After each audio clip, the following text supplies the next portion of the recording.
আসসালামু আলাইকুম ভিউয়ার্স, কেমন আছেন? আলহামদুলিল্লাহ আমি ভালো আছি। আশা করি আপনারা সবাই ভালো আছেন। আজকে আপনাদের দেখাবো কিভাবে ভেটকি মাছ এবং আলু দিয়ে সহজ একটি রেসিপি করা যায়। আমরা সবাই আসলে কম বেশি রান্না জানি, কিন্তু তারপরেও আসলে সহজভাবে সবাই চিন্তা করি যে কিভাবে একটি সহজ রেসিপি খুব সহজে ঘরে থাকা উপকরণ দিয়ে করা যায়। তবে চলুন আজকে আমরা দেখে নিই কীভাবে সহজে ভেটকি মাছ এবং আলু দিয়ে একটি সুন্দর রেসিপি করা যায়। আমি প্রথমেই ভেটকি মাছগুলিকে লবণ, হলুদ এবং শুকনো জলের গুঁড়া দিয়ে মেখে ভালো করে তেলের উপরে ভেজে নিচ্ছি। আপনারা ইচ্ছা করলে শুকনো ঝালের গুঁড়াটা নাও দিতে পারেন। আসলে এটা যার যার রুচির ব্যাপার, আপনি ইচ্ছা করলে দিতেও পারেন, নাও দিতে পারেন। আমার কাছে মনে হয় যেন লবণ, হলুদ এবং শুকনো ঝালের মিশ্রণটা পারফেক্টলি একটা মাছকে বা ডিমও যদি আপনি এভাবে মাখিয়ে নেন তাহলে তলায় লেগে যাবে না, যে কোনো ফ্রাই প্যান বা হাঁড়ির তলায় লেগে যাবে না। আপনি এভাবে অনেকক্ষণ ধরে ভাজার দরকার নাই, আপনি অল্প কিছুক্ষণ ধরে ভেজে তারপর আপনি মশলার ভিতরে কষে নিলে ভালো হয়। এটা আপনি বাড়িতে ট্রাই করবেন, আশা করি আপনার তখনই বুঝবেন যখন আপনি এটা করবেন। এবার আমি ভালো করে ভেজে নেওয়ার পরে মশলাটা রেডি করব। তবে চলুন দেখা যাক এরপরে কী হয়। আসলে রান্নাটা একটা আর্ট।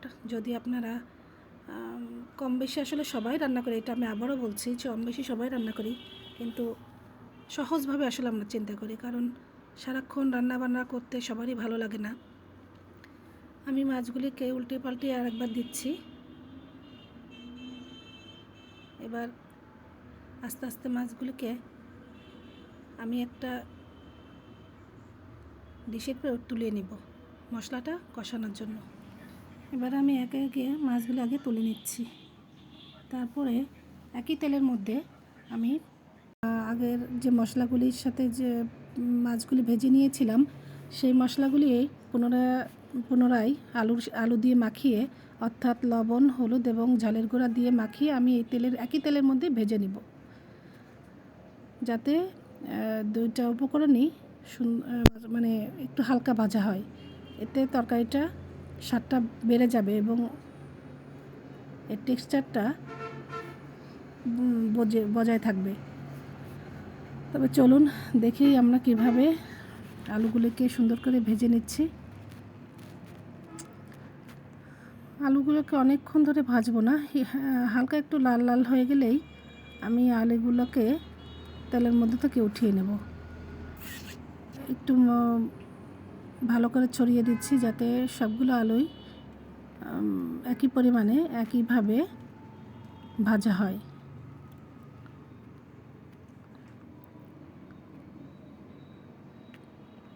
দেখুন আমি উভয় পাশেই সুন্দর করে ভেজে নিচ্ছি আলুগুলি।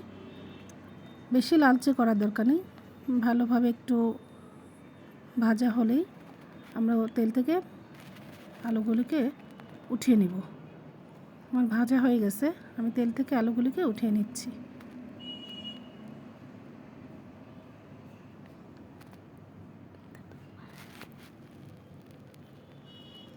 এবার আমি একই তেলের মধ্যে পেঁয়াজ কুচি দিয়ে দিচ্ছি। পেঁয়াজ কুচিকে একটু ভালো করে তেলের সাথে মিশিয়ে নিব, যে কাঁচা গন্ধটা চলে যাওয়ার জন্য। হালকা হাতে একটু নেড়ে চেড়ে নিব। এরপর আমরা এর মধ্যে অ্যাড করব বাটা রসুন,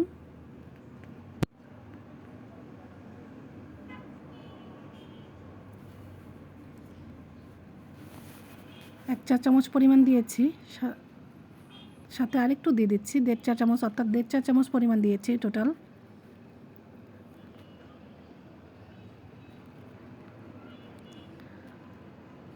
যেহেতু এখানে আমি অনেক বেশি রান্না করছি না, অল্প পরিমাণে রান্না করছি, তাই সব কিছু একটু হিসাব করেই দিচ্ছি। সাথে দিয়ে দিলাম 1 চামচ পরিমাণ সরিষা, একটা পেঁয়াজ এবং 2টি কাঁচা ঝাল বাটা। এটা যারা আপনারা সরিষা খেতে পছন্দ করেন না তারা দিবেন না, কিন্তু যাদের কাছে সরিষা বাটা ভালো লাগে তারা দিবেন। আমি এখানে পরিমাণ মতো পানি দিচ্ছি যাতে মশলাটা পুড়ে না যায়। এবার দিয়ে দিচ্ছি শুকনা মশলাগুলি। দিচ্ছি 1 চামচ পরিমাণ ঝালের গুঁড়া এবং 1 চামচ পরিমাণ হলুদের গুঁড়া। এখানে যার যেমন রং পছন্দ বা মরিচের ঝাঁজটা পছন্দ তারা সেরকমভাবে দিবেন। আমার একটু তরকারিতে মরিচের ভাবটা বেশি পছন্দ, ভালো লাগে। এখানে দিচ্ছি 1 চামচ ভর্তি করে জিরা গুঁড়া। এবার ভালো করে মশলাটা কষিয়ে নিব। আসলে মশলা কষানোর উপরে নির্ভর করে আপনার তরকারির টেস্ট কতটা ভালো হবে। মশলাটা যত সুন্দর করে কষিয়ে নিতে পারবেন ততটাই আপনার তরকারিতে বা যে কোনো খাবারের টেস্ট বাড়িয়ে দিবে। আমি এখানে হালকা গরম পানি ব্যবহার করব তরকারির ভিতরে, ঠান্ডা পানিটা আমি ব্যবহার করব না। আমি মশলাটা ভালো করে কষানো হয়ে গেলে দিব আগের থেকে ভেজে রাখা আলুগুলি। আমি আলুগুলিকে মশলার সাথে ভালো করে মাখিয়ে নিব, অর্থাৎ ভালো করে মিশিয়ে নিব। আপনি যেমন ঝোল রাখতে চান, যেমন খেতে পছন্দ করেন, ঠিক তেমন পরিমাণে পানি এখানে অ্যাড করবেন। আমি অনেক ঝোল রাখবো না, একটু গামাখা ঝোল রাখবো। আমি এখানে মশলাটাকে ভালো করে কষিয়ে নেওয়ার পরে এবার হালকা গরম পানি এখানে অ্যাড করলাম। তরকারিতে আসলে ঠান্ডা পানিটা তরকারির স্বাদটাকে মলিন করে দেয়, অতটা টেস্ট আমার কাছে মনে হয় আসে না। আমি এই জন্য তরকারিতে সবসময় গরম পানিটা ইউজ করি। এতে তরকারির রং বলেন, মশলার ঘ্রাণটা বলেন, সব কিছু পারফেক্ট থাকে এবং খুব তাড়াতাড়ি রান্নাও হয়ে যায়। আপনারা ট্রাই করবেন এখানে সবসময় গরম পানি অ্যাড করার। হালকা গরম হোক বা একটু বেশি গরম হোক, হাতের কাছে যেটা থাকবে সেটা এখানে ব্যবহার করলে ভালো হয়। আমি তরকারিটা ভালোভাবে বলক আসার জন্য ঢেকে দিলাম। এবার আমি এখানে এড করব 1 চামচ পরিমাণ লবণ, সাথে দিয়ে দেবো আমার আগে থেকে ভেজে রাখা মাছগুলি।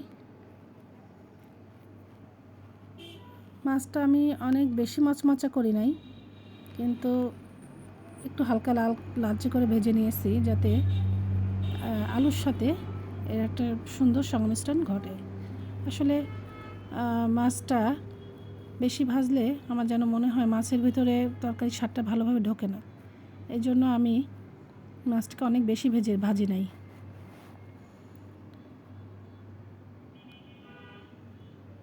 ভালোভাবে মাছটা আমি তরকারির সাথে মিশিয়ে নিচ্ছি, এটা আলুর সাথে। একটু পানি ঝোলের নিচে আমি ওগুলোকে ঢুকিয়ে দেওয়ার চেষ্টা করছি। খানিকক্ষণ ঢেকে রাখবো একটু ভালোভাবে বলক আসার জন্য।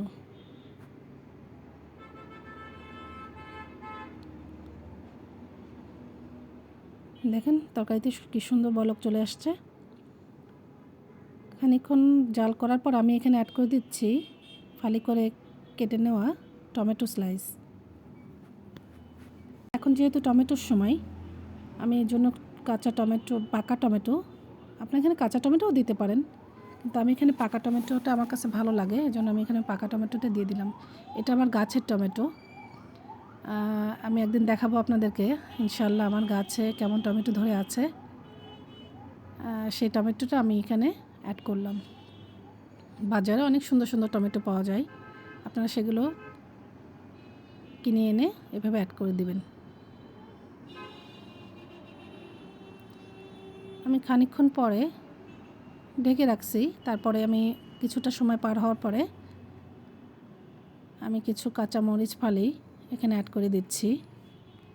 আমার কাঁচামরিচের ঘ্রাণটা খুব ভালো লাগে, যার কারণে আমি কাঁচামরিচটা সবসময় তরকারিতে চেষ্টা করি এই ধরনের তরকারি রান্না করলে তার মধ্যে কাঁচামরিচটা অ্যাড করার জন্য। কাঁচামরিচটা অ্যাড করার পরে আমি কিছুক্ষণের জন্য ঢেকে রাখছি। কাঁচামরিচটা একটু ঝোলের সাথে মিশিয়ে দেওয়ার চেষ্টা করছি। আসলে আপনারা চাইলে এখানে আরও কাঁচামরিচ ব্যবহার করতে পারেন। আমি এখানে 1 চামচ পরিমাণ জিরা গুঁড়া ভাজা জিরার গুঁড়া দিব। আসলে এখানে কাঁচা জিরা বাটাও দেওয়া যায়, কিন্তু আমার কাঁচা জিরার সাথে সাথে ভাজা জিরার গুঁড়াটাও অনেক পছন্দ, এর জন্য আমি এটা অ্যাড করছি। দিলাম 1 চা চামচ পরিমাণ ভাজা জিরার গুঁড়া। আপনাদের হাতের কাছে যদি এটা থাকে অবশ্যই আপনারা অ্যাড করবেন, দেখবেন এর ঘ্রাণটা খুব চমৎকার আসবে ইনশাল্লাহ।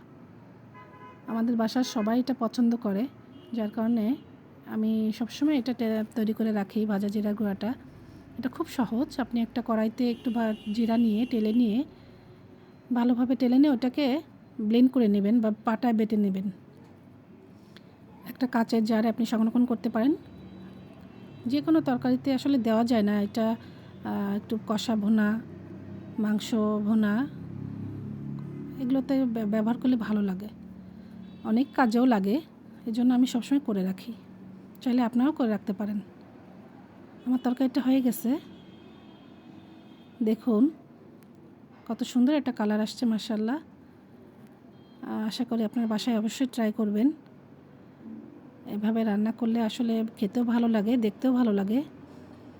আমি এটাকে আসলে খুব সহজভাবে রান্না করার চেষ্টা করছি। আসলে আপনাদের ভালো লাগবে ইনশাল্লাহ, আশা করি এটা। এবার একটা সার্ভিং ডিশে আমি বেড়ে নিচ্ছি। দেখুন কতটা সুন্দর হয়েছে মাশাআল্লাহ, দেখতে যেমন সুন্দর এবং এর টেস্টটা খুব পারফেক্টলি এসেছে। আশা করি আপনাদের কাছে খুব সহজ মনে হয়েছে।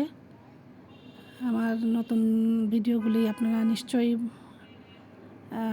খুব ভালো সুন্দরভাবে গ্রহণ করবেন, আশা করি এটা আমি আপনাদের কাছে।